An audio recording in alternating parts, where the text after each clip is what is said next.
We had technology on our side. Sure, they may be different words, but they spell out the same story of war. Nothing changed it because the result was always the same. All you could hope to do was accelerate that result. Some people tend to think that our advancements in warfare create new problems to face, but they're wrong.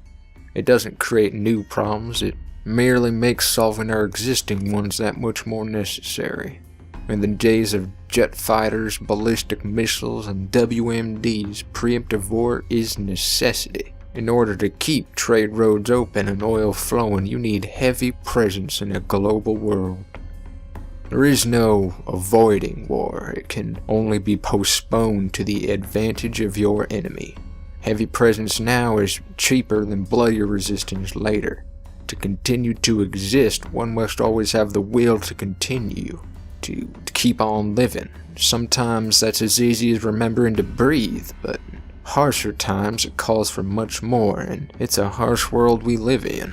So we must always be fighting to preserve a future. Not any future, but the best one we can possibly hope to achieve.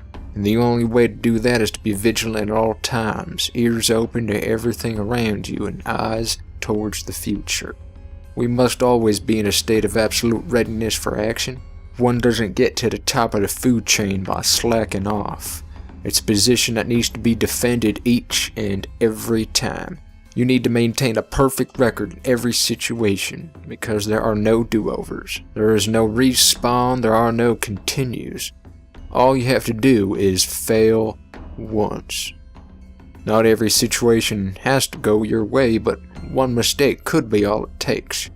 Napoleon thought it was a good idea to attack Russia in the winter, and Hitler made the same mistake a century later. Santa Anna wasted his time on an insignificant outpost and then was literally caught napping. Custer didn't use his best weapon, and Lord Cardigan simply misread his orders.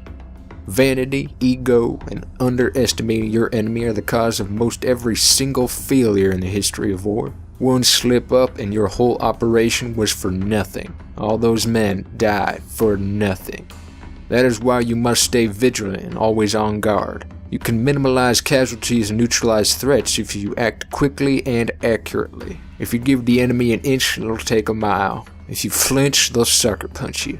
And if you don't do everything in your power to obtain your goal, if you don't make absolutely sure that the enemy has no chance putting up a fight, you will have lost the control and the lives of many.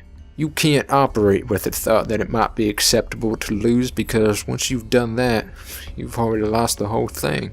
We accelerate our actions and pour so much into improving our tools because so much rides on them. On the battlefield, intel is everything.